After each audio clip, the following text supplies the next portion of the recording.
رب کا رشتہ ہمارے ساتھ کیا ہونا چاہیے اور ہمارا رشتہ رب کے ساتھ کیا ہونا چاہیے۔ اتنا مہربان میرا رب ہے تو وہ میرا ساتھ نہیں چھوڑے گا۔ میرا رب ہے نا، جو دے رہا ہے، رزق دے رہا ہے، زندگی دے رہا ہے، اسی کی طرف سے آتے ہیں۔ اور جو رب چاہتا ہے اس کے مطابق آپ زندگی گزارنا شروع کر دیتے ہیں۔ آپ کی زندگی میں جو دن میں جو واقعات ہوئے ان کا سوچا تو اٹھ کے ایک دم آپ سجدہ ریز ہو گئے۔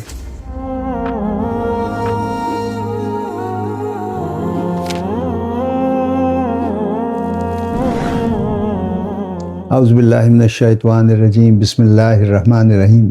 خواتین حضرات، آپ کی خدمت میں پھر حاضر ہوں۔ ایسے ہی بیٹھے بیٹھے ایک خیال آیا کہ رب کا رشتہ ہمارے ساتھ کیا ہونا چاہیے اور ہمارا رشتہ رب کے ساتھ کیا ہونا چاہیے۔ رب پہ مان کرنا سیکھیں، آپ کی زندگی چینج ہو جائے گی۔ اور وہ مان آئے گا یہ سوچ کے کہ میرا رب ہے، میرا خالق ہے اور میرے ساتھ ہے، میری بہتری چاہتا ہے، مجھے اشرف المخلوقات بنایا ہے۔ اتنا مہربان میرا رب ہے تو وہ میرا ساتھ نہیں چھوڑے گا چاہے کچھ ہو جائے۔ تو رب پہ آپ کو مان ہونا شروع ہو جاتا ہے۔ میرا رب ہے نا، جو دے رہا ہے، رزق دے رہا ہے، زندگی دے رہا ہے، خوشیاں دے رہا ہے، تکلیفیں دے رہا ہے، غم دے رہا ہے، اسی کی طرف سے آتے ہیں۔ خوشیاں بھی آتی ہیں اسی کی طرف سے اور غم اور تکلیفیں بھی اسی کی طرف سے۔ سورہ تغابن میں رب تعالیٰ فرما رہا ہے، آیت نمبر 11 ہے، اس میں فرما رہا ہے کہ کوئی بھی مشکل انسان پہ نہیں آتی، صرف میرے حکم سے آتی ہے۔ تو اگر اس کے حکم سے خوشی آ رہی ہے، اس کے حکم سے رزق آ رہا ہے، اس کے حکم سے سانس لے رہے ہیں، کھا رہے ہیں، پی رہے ہیں، اور اسی کے حکم سے پھر ایک خوشی ناخوشگواری آ جاتی، تکلیف آ جاتی، بیماری آ جاتی ہے، تو میں تو سمجھتا ہوں کہ وہ بھی شکر ادا کرنے کا مقام ہے کہ اس کی وجہ سے آئیے۔ تو رب پہ مان اگر کرنا ہے تو ایک اس کا آسان طریقہ ہے، رات کو جب آپ بستر پہ لیٹیں تو سوچیں کہ آج کہاں کہاں میرے رب نے میرا ساتھ دیا ہے۔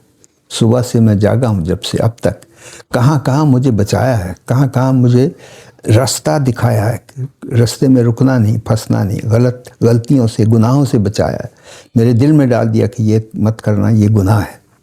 تو جب آپ اس کی عنایات کو گننا شروع کریں گے تو پھر آپ سوچتے ہیں کہ اگر میرا رب اتنا مہربان ہے تو پھر تو مجھے رب پہ مان ہونا چاہیے۔ پھر آپ رب پہ مان کرتے ہیں، جب بھی کوئی بات کرتے ہیں اس کی سوچتے ہیں، رب کا سوچتے ہیں کہ اچھا میرا رب یہی چاہتا ہے تو ٹھیک ہے۔ اور جو رب چاہتا ہے اس کے مطابق آپ زندگی گزارنا شروع کر دیتے ہیں، کیونکہ پھر رب پہ مان ہوتا ہے، وہ توڑنا نہیں چاہتے آپ۔ تو رب پہ مان کرنا سیکھیے، رب کو ماننا، اس کی عنایات پہ شکر کرنا، اس کی عنایات پہ مسکرا کے اس کو کہنا آئی لو یو ٹو، یہ بھی کہنا سیکھیے۔ رب تعالیٰ سننا پسند کرتا ہے کہ ایک انسان اس کو کہتا ہے آئی لو یو ٹو۔ ہم یہ تو کہتے ہیں کہ رب انسان سے بہت محبت کرتا ہے، 70 ماؤں سے زیادہ پیار کرتا ہے، وہ یہ بھی سننا چاہتا ہے انسان سے آئی لو یو ٹو۔ تو کبھی کبھی یہ لو یو ٹو بھی کر دیا کریں اس کو۔ اور کبھی ایسا بھی ہو کہ آپ بیٹھے بیٹھے آپ نے رب کا سوچا، اس کے متعلق سوچا، اس کی عنایات کو سوچا، اس کے جو بھی کرم ہے، اس کا فضل ہے وہ سوچا، آپ کی زندگی میں جو دن میں جو واقعات ہوئے ان کا سوچا، تو اٹھ کے ایک دم آپ سجدہ ریز ہو گئے۔ وہ شکرانے کا سجدہ ہے، بہت قیمتی ہے وہ۔ اس کے لیے یہ نہیں ہوتا کہ ابھی تو نماز کا وقت نہیں ہوا، نماز کا وقت ہے یا نہیں ہے، سجدہ کرنے میں کوئی پرابلم نہیں ہے۔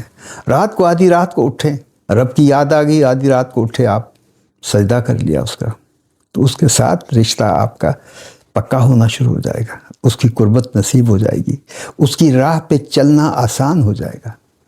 رب کا مان آپ کو بہت کام آئے گا۔ السلام علیکم ورحمۃ اللہ وبرکاتہ۔